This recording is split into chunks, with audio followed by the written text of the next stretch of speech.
Napatapos ko muna yung pintura. Papalatag ko na ngayon to. Pauna ko na to para matakpan na. Mailagay na rin yung flashing sa taas, yung side flashing, para matapos na itong taas na to.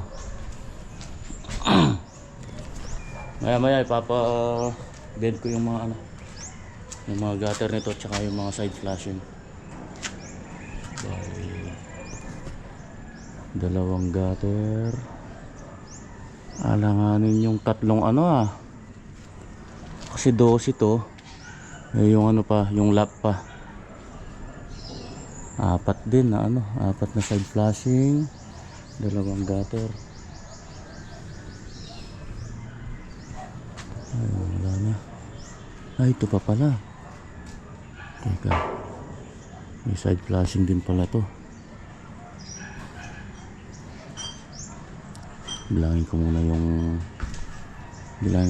naka doon, yung naka bending stainless. Kasi yung stainless na yun dito yun iikot yan doon.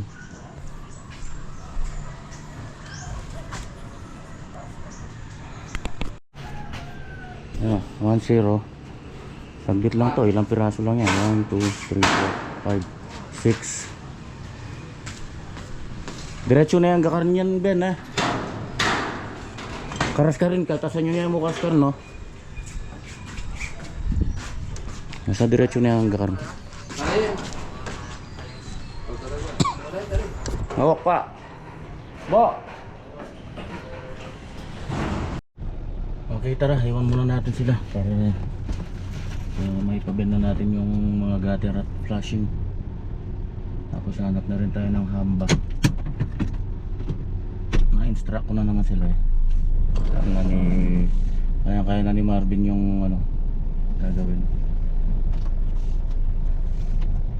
Nandito tayo sa may Hermosa Tile Center. Dito yung tinuro ni Sir na bilihan ng mga pinto. Yan tayo muna. Meron din pala silang mga quartz stone dito, mga quartz. Ito pala mga mga molded door. Ano na yung hamba?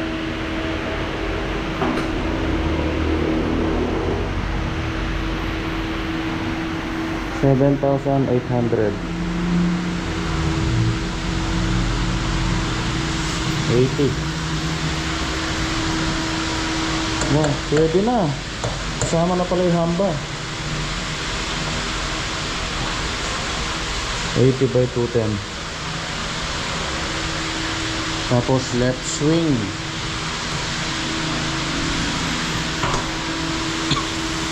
Oh, may pa, architrave. Kasama kaya yung architrave nito.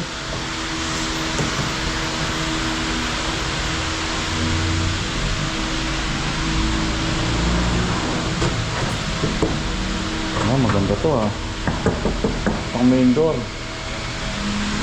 Ano kaya ito? 11,000. 90. Ito pwede sa main door to, kahit mabasa. Weatherproof. Pwede na ba? Hindi ka na mag-finish kung bibili ka ng hamba, tapos bibili ka ng panel door. Magkano yung panel door? Ipapa-finish mo pa. Siguro yung mga ganitong panel door nasa 8,000 pataas, 90 plus yung hamba. Tapos papa-finish mo, sabutin din ng ganyan. Ito weatherproof pa to, plug and play. Okay, maganda siya maganda yung mga niya. Nakita lang muna natin. Ito mga pang-kwarto, pwede na to. 7-8 itong mga isa lang naman na kailangan nito saka isang main door. Ito medyo mura-mura, 4-8 na mga standard ordinary. Pwede na to, 4-8. Yan ang molded wooden door. 70 lang pala ito. 70. Ito yung 80. Ito 90. Picturean ko muna. Sa CR pwede to. Parang stainless yung ano niya. May film siya eh.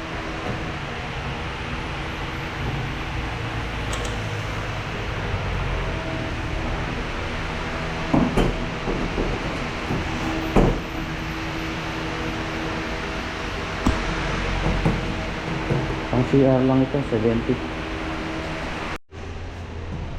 Ito, ang laki nito. Ano ito? Centered? Ay, hindi. Ano lang ito.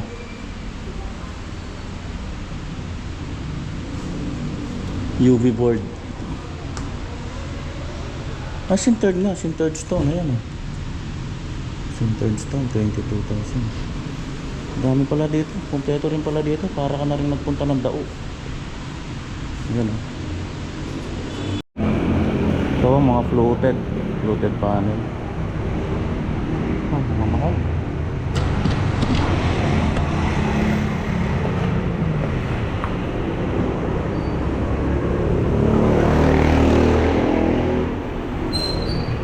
Ang ceiling.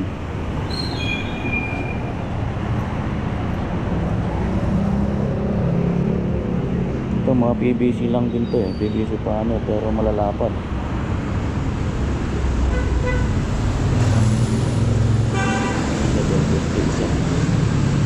Mga moldings. Ito yung UV board.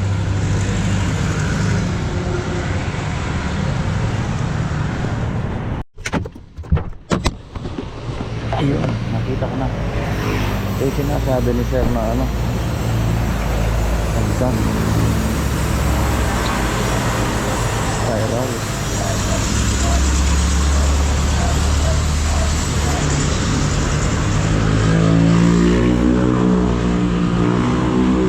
Yan, mababa ito.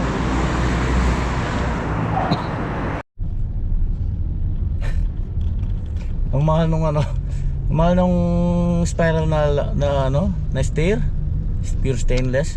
75,000 daw sabi ni ko. Last tapos yung discounted 70,000 last price daw. Ang bihira. Ano yun, 140 yata yung diameter yung spiral.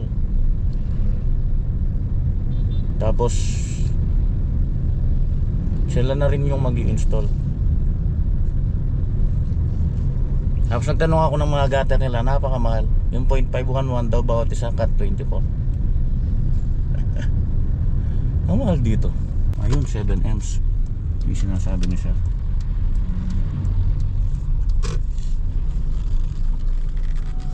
Marami pala dito mga nagbe-bend. Ayan o, yung stainless.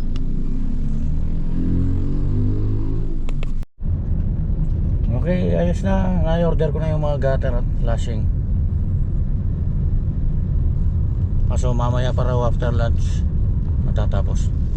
Balikan ko na lang mamaya. I-arkil ako na lang ng trike. Hindi kasi ubra dito sa Cayo Lantra.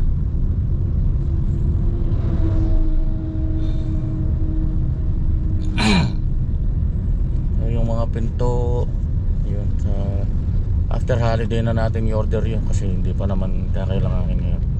Tinanbas ko lang. Ito, grabe, hold up. 1.1 daw yung cut 24 nya, samantalang sa Pampanga nasa 500 plus lang yun eh. 0.5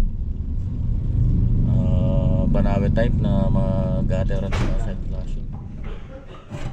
Ulam natin bangus. Masarap dito. Paksiwin ko na lang siguro. Siwpak. Tara, kaya tayo. Tingnan natin kung ano nang naging kaganapan. Yun o. Lumilinis na. Ano na, tumidilim na.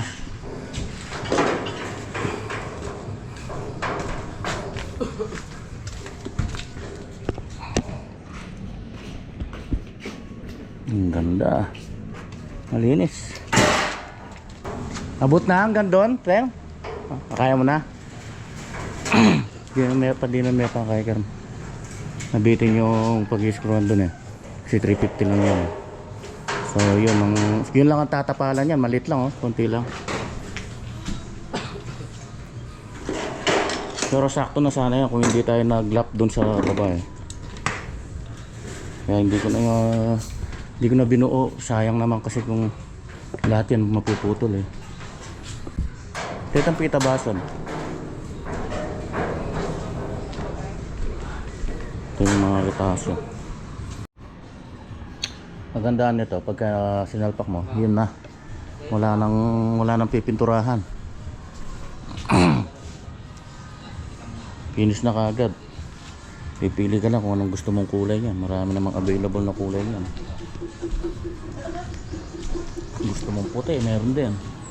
Pure white. Oh, gandang tingnan, malinis. Kaya pag ano kasi pagka mga puro metal framing, panigurado puro flat na flat yan, pantay na pantay. Di katulad nung konkreto yung mga bukol-bukol yan na ano eh, isa sa plastering. Ano pati low cost, mas makakamura ka, mas mabilis pang gawin. Ngayon, pang ilang araw pa lang natin ngayon. Pang day 15, no? Kalahating buwan. Tingnan nyo na yung natatapos. Kung ginamit dyan, kung ginamit natin dyan, konkreto. Naku, baka hindi pa tayo nakapagbubong. Tapos magpa-plastering ka pa. 301.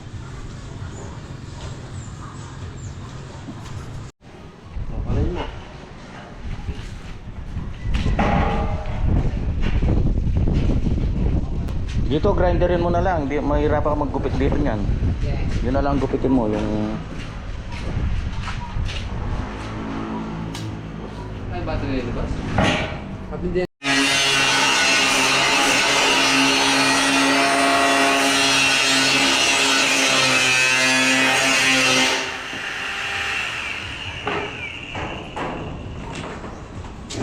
nakalala ko, matalim yan.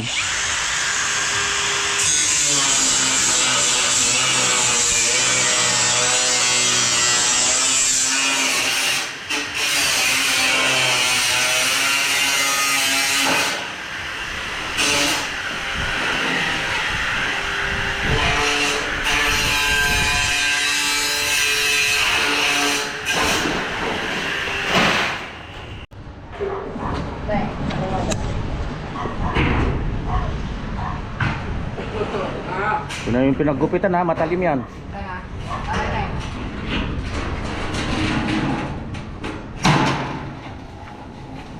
Ay, pasok ka muna. Sobrang dito mo. Sang? Makan. Yan, pabit. Alam ko yan ha. Sige. Magaan lang ako para ako lang papit. Magaan lang kayo ha.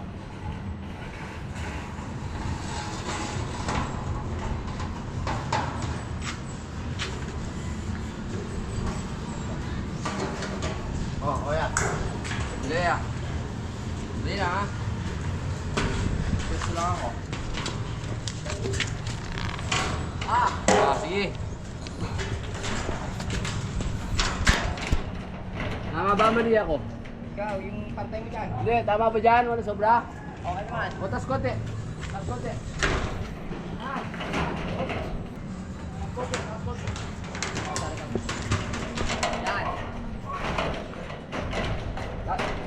Tas konti, tas konti. Oh, yan. Baba. Baba konti, baba. Whoop. Oh, paldo.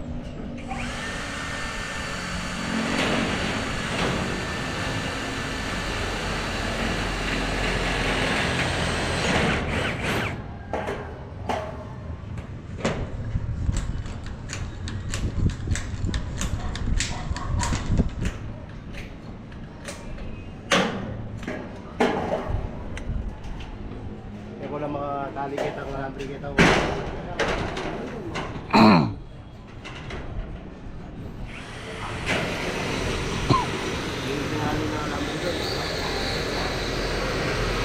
May tinali. Ang pakatawid po to, magpaslo. Tapos lang yung ano. Ang galaw ng tabo.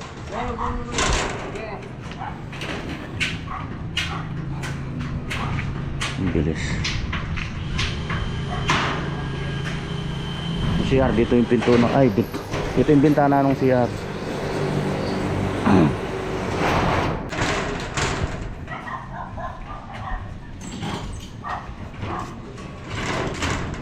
Mga yan, malulog sa ganyan. Itong may tumbo.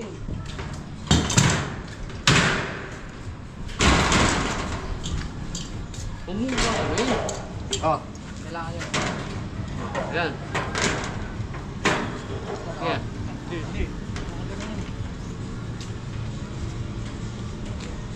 May wala itang spring na yun. Uy! Ano yun? Ganda kayo.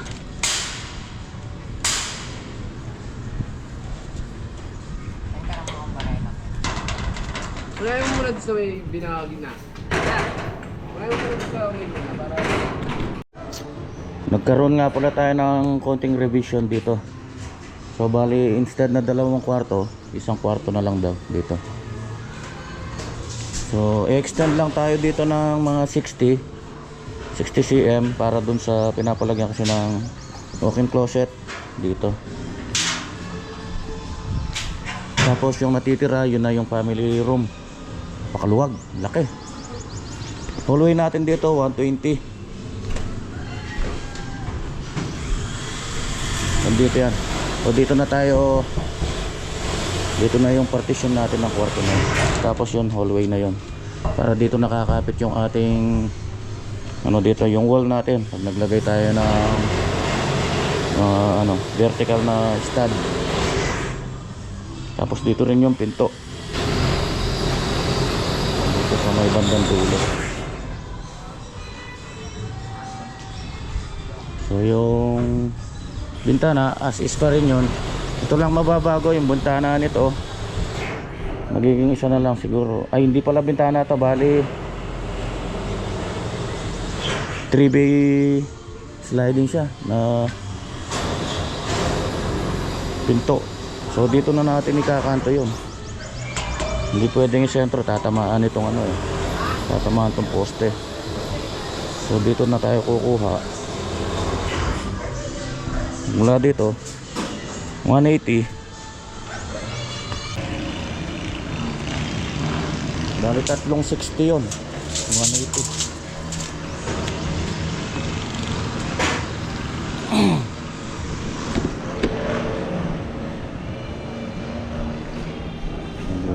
Bali family room, tama. Dito sila maglalagay ng wall dito. Pwede dun yung ano, yung TV console dito.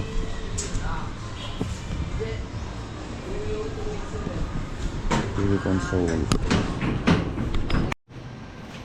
Ano, patapos na, kabiyak na lang. Yun lang talaga yung tatapos ng flashing na to.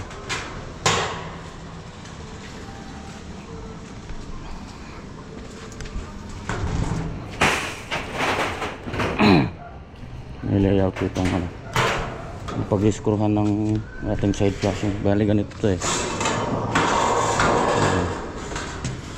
Dito siya sasambal.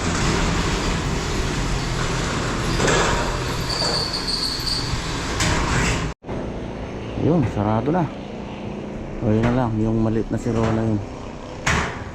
Pwede na yung mga retaso dyan.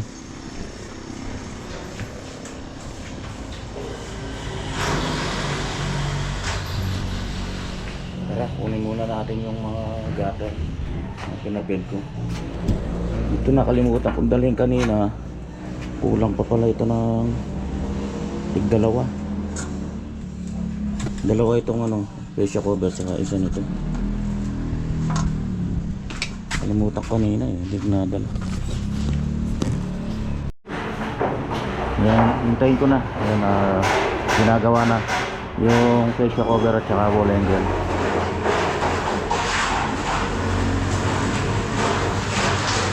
Medyo Dark lang yung ano niya pag day. Okay na, wala namang kaso.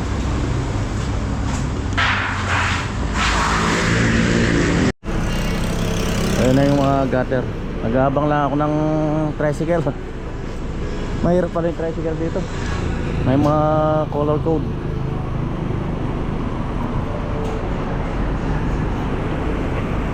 Hintay pa kami. Walang pumapara eh. Ayun, nakakuha na rin ng trike. Ayun. Nung pa sa akin ah. Susundin na lang niya ako. Sundan niya na lang ako. Sabi ko sundan niya ako eh. Nauna pa sa akin. 300 daw hanggang doon sa may Gordon Heights. Malayo-layo daw.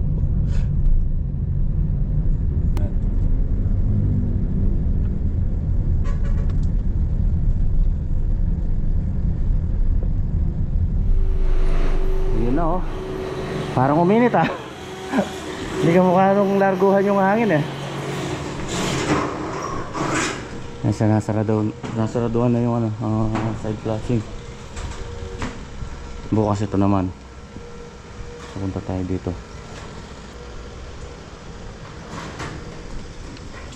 Nadali na pala ito eh. Ayos, tama. Ayos.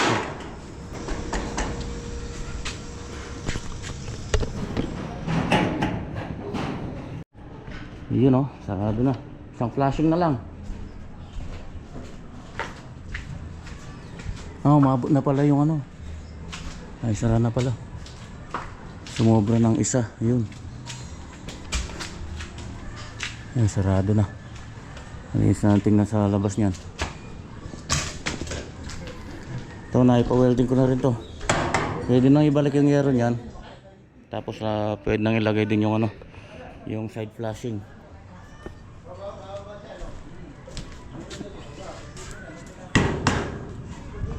Kinakanto ko lang itong ano, gutter. Bali ano to, side flashing to gutter. Basic. Madilaw oh, madilaw kaysa dito.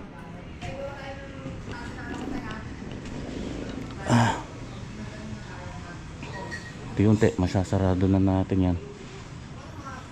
Kasi kaya pinauna ko doon para yung ano, magamit doon yung pagtutungtungan. So yun, tapos na. Pwede nang tanggalin yan para magamit naman natin dito. Yan o, 1-0. Yan, ganyan lang pagkanto ng gutter to side flashing. Tapos yung load niya na yun, nalagyan na lang na yan, elastosil para masarado yung mga butas.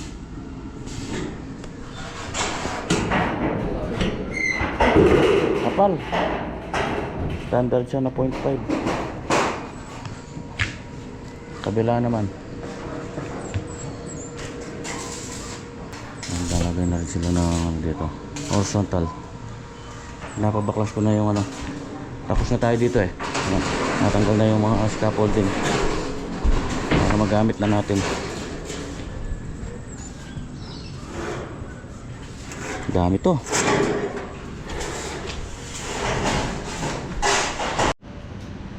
Yun. Bukas ito masasarduhan to. Bubong at saka gutter, side flashing. Papalagay ko na bukas yung ano nito, fascia. Yun yung 2x6 na yun.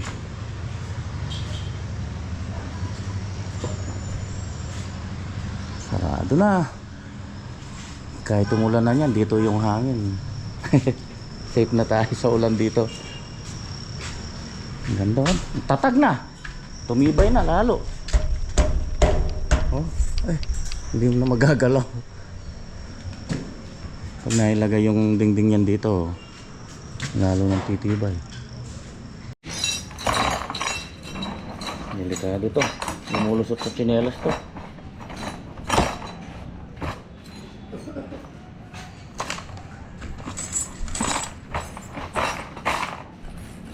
Hindi nakukuha ng walis.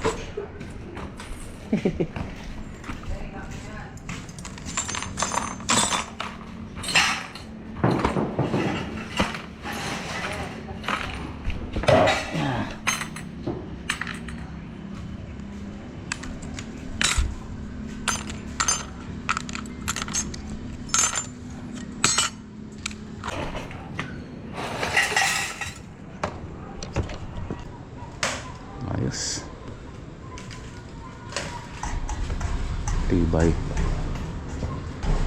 Pintura pa pala. Pati pinturahan ko na kay Calvo bukas to.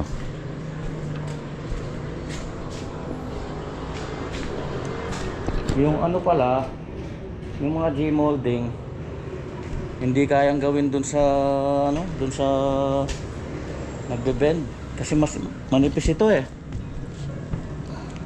Halos nasa 3/8 lang to eh, yung nakabend na to.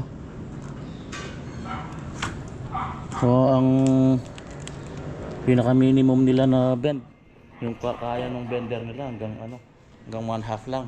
Eh pagka 1/2 naman kasi nakaumbok masyado. So kailangan kung ano yung groove lang nito, yun lang yung ano ng J molding natin eh.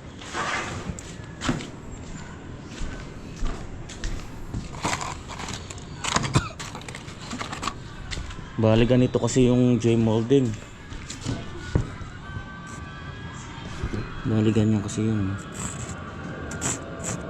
3 inch dito, dito 2 inch. Dito sana kahit 3/8 lang pwede na. Kaso hindi raw kaya. Pag 1/2 naman kasi sobra. Dapat sa yung tama lang dito, kahit sumobra lang ng konting-konti. So gagawin natin yan, ano na lang, corner molding na lang. Yung parang ito, ganito lang din yun eh. Ito parang wall angle na ganito. Tapos nakasaklob. Yung mga natitirang mga C-pallets na to, ipapatira ko na to para dun sa bubong natin dito sa ano, terrace, para di na bumili nun. So yung mga putol-putol na lang pwede naman dyan para maubos yung mga retaso. Tapos yung mga 2x2 dito na lang, tsaka dun.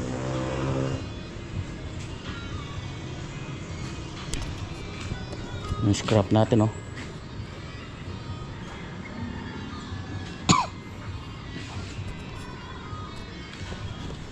Daming scrap kasi katay eh. Katay tayo dito eh. Mahirap ibuo yung ano pagka bakal, ganyan. Hindi tulad nung kahoy. Pagka natanggal mo yung pako, buo pa rin. Pagka tinanggal mo, buo pa rin yun. Hindi tulad nito, hindi mo naman makukuha lahat sa grinding eh. Minsan kailangan talagang katingin ng ano, kinakating na lang namin ng welding.